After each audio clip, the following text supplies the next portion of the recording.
Hi everyone, it's Sara Haines with iPro Realty and I am here with your weekly Halton Hills housing update. So we have had quite the week. It's been a bit crazy. So I'll give you a recap on what's happening, but we had a very hot week last week. In Georgetown this week, we had 18 properties that sold.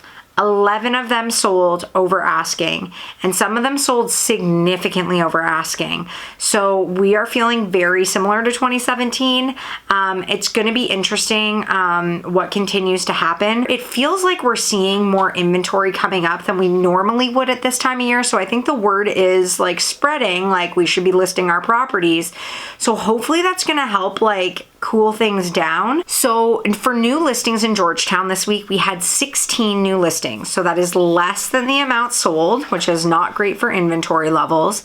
But the good news is only 4 of them were over $1 million. So we saw 12 new listings under that $1 million price point, which is really the price point that needs to be seeing inventory right now. So in Acton this week, we had 4 sold and 6 new listings. In the rural side, we had 2 sold and 2 new. So again, we're even in rural, and nothing sold in Glen Williams or Limehouse, but we did have 1 new listing in Glen Williams. Nothing new in Limehouse. Okay, so current inventory levels. Right now in Georgetown, we have 50 active listings. So we're down a little bit from last week, but not crazy. Half of those are over $1 million. Still high inventory levels over that $1 million. But again, great news that a lot of the listings from last week were under that $1 million price point. In Acton, there are 18 active listings, and so that's up from last week. In Glen Williams, there are 6 available properties. In Limehouse, we have 3 available properties. So with rural, we have 21 available, and of those 21, 20 of them are over $1 million, and the one that is under $1 million is sold conditional. So not a lot of change with the rural market this week, but still really high inventory over $1 million.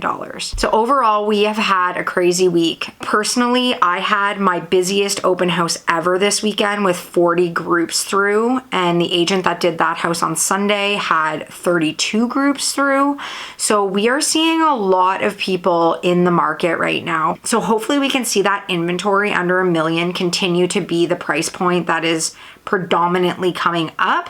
But yeah, lots happening, lots of multiple offers, which means we still have way too many buyers looking for properties. So that's it for this week's market update. If you didn't see my post yesterday, on Wednesday, March 4th, so tomorrow, I am launching my March Madness 10 days of giveaways. I have a lot of awesome prizes from local businesses, and I'm super pumped about this. So make sure you come back to Facebook and Instagram to have your chance at winning some of these awesome prizes. Also, a friendly PSA, don't forget that your clocks spring forward this weekend. Have a great week, everyone.